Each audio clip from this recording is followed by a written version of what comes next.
मैंने एक गरीब घर में जन्म लिया था। मेरी माँ एक बड़े बंगले में नौकरी करती थी। मेरे पापा को मरे 2 साल बीत चुके थे, इसलिए मेरी माँ और मैं अकेले ही रहते थे। पहले जब मैं छोटी थी तो मेरी माँ पड़ोस के घर छोड़कर चली जाती थी। मैं पड़ोसन मौसी की बेटी के साथ खेलती रहती थी। लेकिन अब मैं 15 साल की हो गई हूँ। मेरी माँ मुझे भी साथ काम पर ले जाती है। मैं पहले भी कभी कभी माँ के साथ बंगले में चली जाती थी, लेकिन आज जहाँ मेरी माँ लेकर गई वो बंगला कोई और ही था।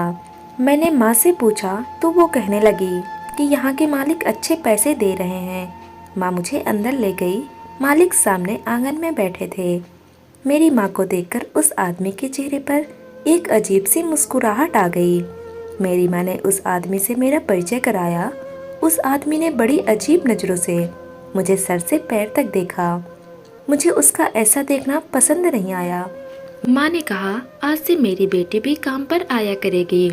वो कहने लगे, ये तो बहुत अच्छी बात है।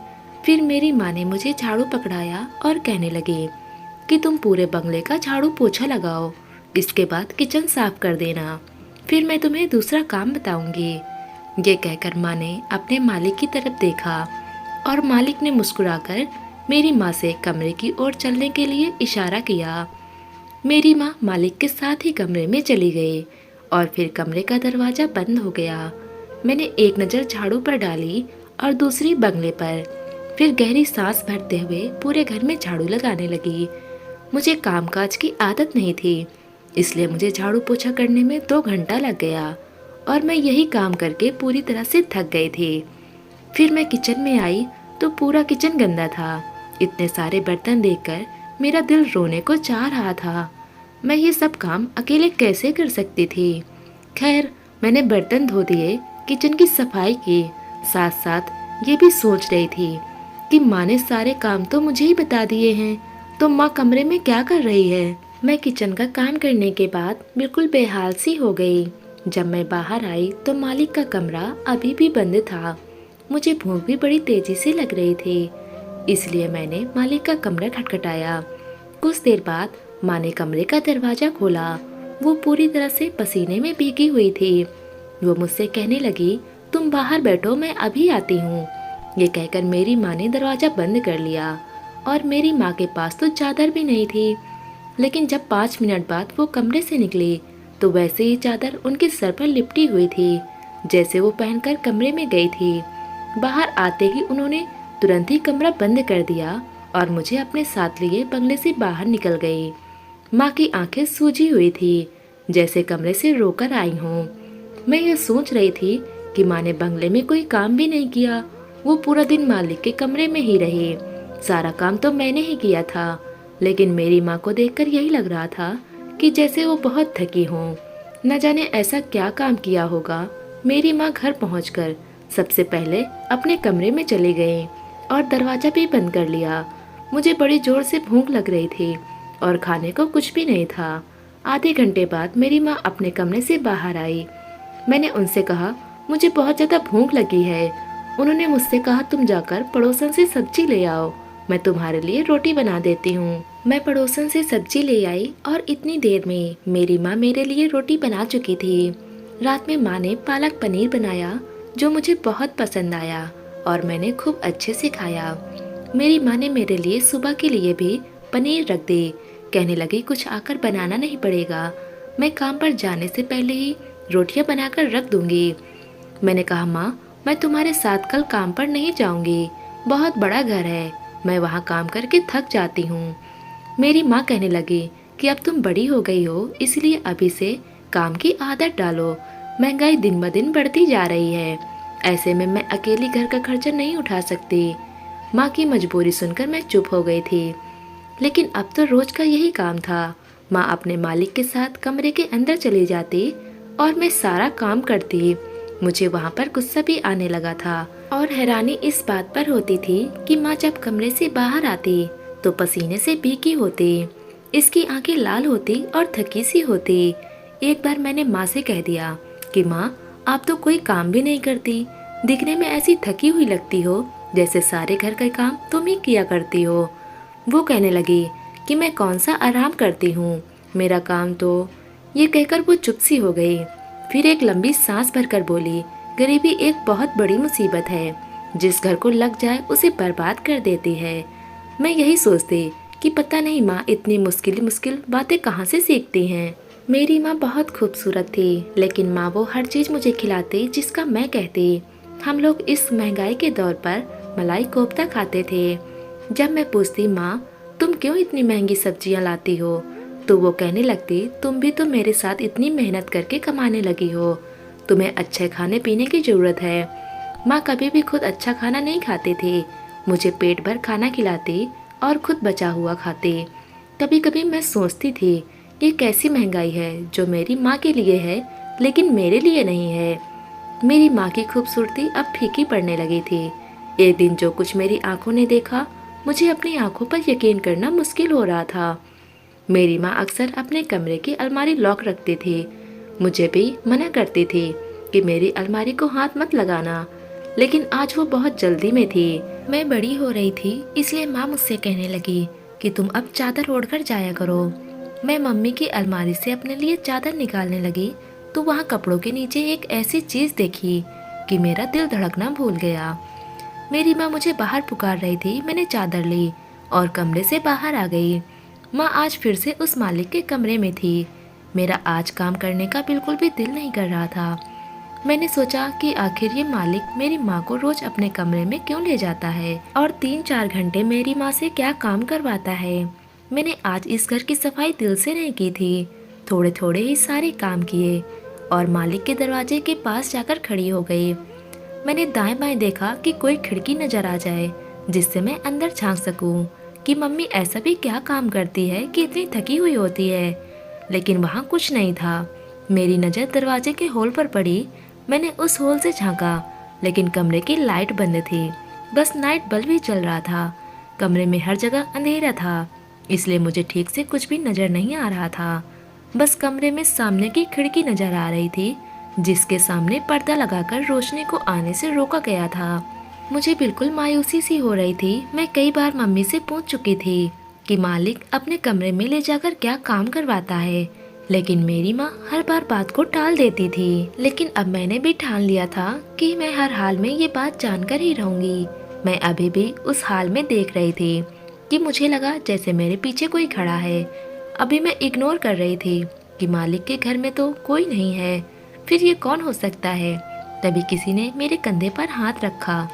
मैं तो बुरी तरह से हड़बड़ा गई और तुरंत पीछे हटी।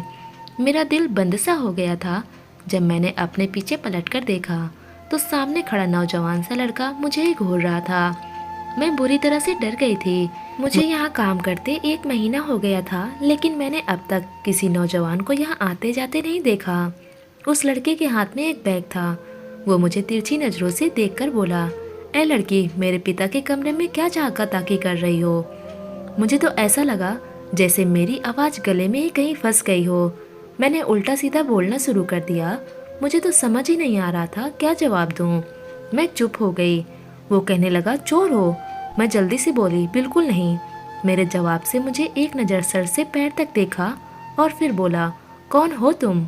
मैंने कहा, मैं अपनी माँ की बेटी हूँ। मेरा दिमाग काम नहीं कर रहा था। मुझे नहीं पता था मैं जवाब क्या दे रही हूँ।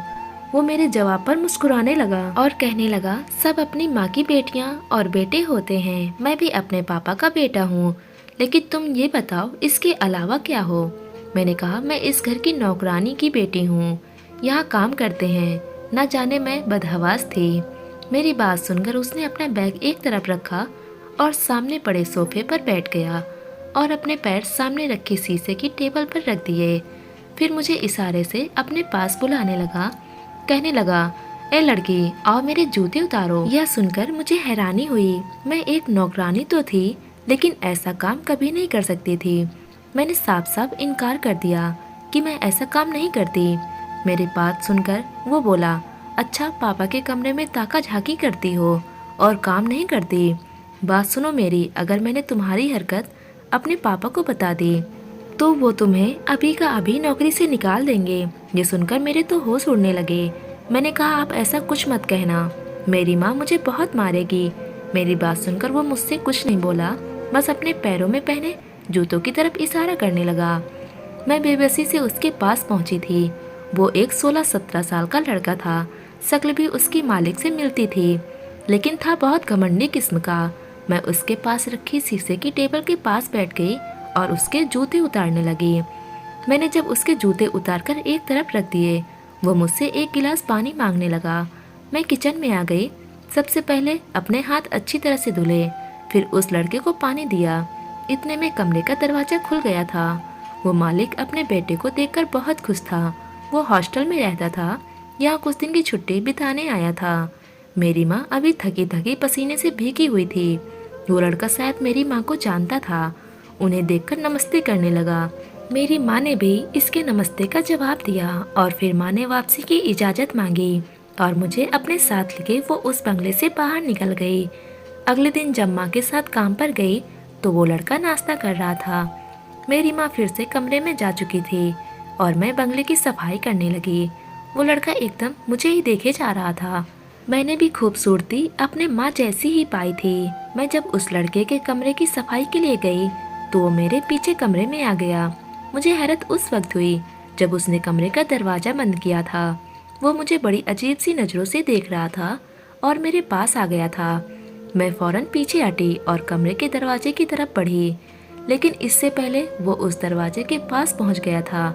मेरी जान ही निकल गई थी जब उसने कमरे के दरवाजे पर कुंडी लगा दी और अपने कदम मेरी तरफ बढ़ाने लगा।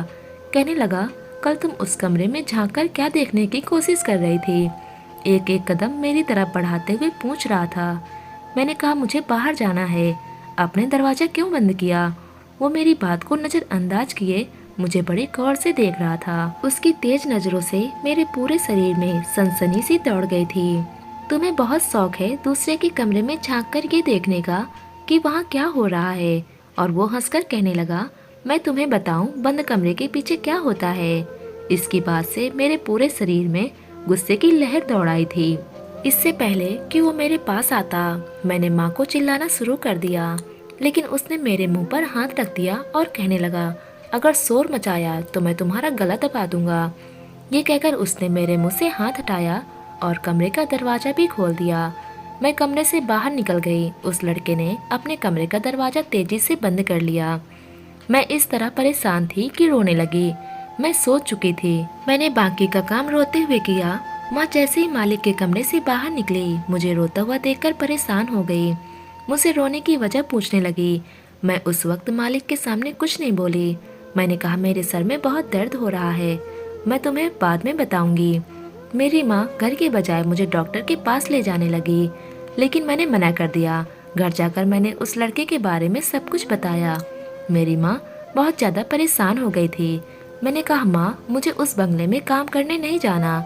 मेरी माँ ने मुझे चुप कराया और कहा, कल से वो अकेली ही जाया करेगी। अगले दिन मैं घर पर ही रही थी, लेकिन उस दिन जब माँ घर आई तो उनका चेहरा लाल हो गया था। वो बहुत ज़्यादा थक गई थी। आते ही बिछी चारपाई पर लेट गई। जब मैंने माँ को छूकर देखा तो वो बुखार से तड़प रही थी। मैंने जल्दी से माँ को पानी पिलाया, खाना खिलाया और घर पर रखी बुखार की दवा भी दी। रात भर माँ का सर दबाती रही। उसे अभी भी तेज बुखार था। वो नींद से भी हाय हाय कर रही थी। मेरे पास रिश्ते के नाम पर सिर्फ एक माँ ही तो थी। अगर उसे भी कुछ हो जाता तो मैं कैसे जी सकती थी। सुबह तक माँ का बुखार काफ़ी कम हो गया था, लेकिन थकावट बहुत ज़्यादा थी। इसके बावजूद वो मालिक के घर जाने को तैयार थी। मैंने माँ से कहा कि आज वो छुट्टी कर लें, लेकिन वो कहने लगी कि छुट्टी नहीं कर सकती वरना नौकरी छूट जाएगी। मैंने कहा, तो ठीक है, मैं आज अकेली काम पर चली जाती हूँ। मेरी बात सुनकर माँ की रंगत उड़ गई और कहा, नहीं, मैं तुम्हें अकेले कभी नहीं भेज सकती। इस बार माँ के साथ मैं भी उस बंगले में चली गई, लेकिन मेरी माँ की तबीयत ठीक नहीं थी। वहाँ पहुँचकर वो बिल्कुल बेहाल सी हो चुकी थी। मैंने उनसे कहा कि वो एक जगह पर बैठ जाएं, मैं सारा काम खुद कर लूँगी। वो ज़मीन के एक कोने पर बैठ गई। उस मालिक का बेटा आज मुझे कहीं भी नज़र नहीं आया था। शायद वापस हॉस्टल जा चुका था। मैंने पूरे घर की सफाई की। माँ एक कोने में बेहाल सी लेटी थी। जब सारे काम खत्म हो गए तो मालिक कहने लगे कि तुम्हारी माँ बहुत बीमार है, इसके हिस्से का काम कौन करेगा। यह सुनकर मुझे उस मालिक पर गुस्सा आने लगा। मैंने कहा, मेरी माँ बीमार है, वो कहने लगा, मैं कुछ नहीं जानता, मुझे अपना काम पूरा करवाना है, तुम्हारी माँ से नहीं होता तो तुम करो। मैंने हाँ कर ली। राज तो मुझे भी जानना था कि वो मालिक घंटों मेरी माँ से क्या काम करवाता है, जो मेरी माँ के अलमारी में हजारों कई नोट पड़े रहते हैं। लेकिन जैसे मैं मालिक के कमरे में जाने लगी, मेरी माँ मुझ पर चिल्लाने लगी कि तुम अंदर नहीं जाओगी। शायद मेरी माँ पास में ही थी, इसलिए मेरी और मालिक की बातचीत सुन ली थी। बहुत मुश्किल से वो उठी और मुझे लेकर बाहर आ गई। शाम को मैं अपनी माँ को डॉक्टर के पास ले गई। अगले दिन मेरी माँ गहरी नींद में सो रही थी। मैं चुपके से घर से बाहर निकल गई। अब तो मैं सोच में पड़ गई थी कि मुझे भी मालूम हो कि बंद दरवाजे के पीछे क्या राज है। मैं इस बार अकेली बंगले में चली गई थी। वह मालिक मुझे अकेला देखकर मेरी माँ के बारे में पूछने लगा। मैंने कहा उनकी तबीयत ठीक नहीं है। पहले तो उस मालिक ने मुझसे घर का सारा काम करवाया और फिर कहने लगा कि मैं वो काम करूंगी जो मेरी माँ करती थी। वह मुझे डबल पैसे देगा जितना मेरी माँ को देता था। मैं उसकी बात मान गई। उस वक्त मुझे पैसा नहीं चाहिए था, बस ये जानने की दिलचस्पी थी कि वो मेरी माँ से क्या काम करवाता है कि जब कमरे से बाहर आती हैं तो वो थकी थकी होती हैं। मैं जब उस मालिक के कमरे में गई तो पूरे कमरे में अंधेरा छाया हुआ था। उस मालिक ने एक नाइट बल्ब ऑन किया और खुद वॉशरूम में चला गया। मैं धड़कते दिल के साथ उस कमरे के बेड पर बैठ गई। कुछ देर बाद जब वो मालिक वॉशरूम से बाहर आए तो उसने रात का कपड़ा पहन रखा था। मुझे देखकर हैरत हुई। जब उस मालिक ने कमरे की कुंडी लगाई तो मेरे तो होश ही उड़ गए। मैं समझ नहीं पा रही थी कि वो मुझसे क्या काम करवाना चाहता है। मैं खड़ी हो गई, लेकिन इतनी देर में वो मेरे पास पहुंच गया था। फिर उसने मेरे हाथ में नीम की तेल की शीशी पकड़ा दी।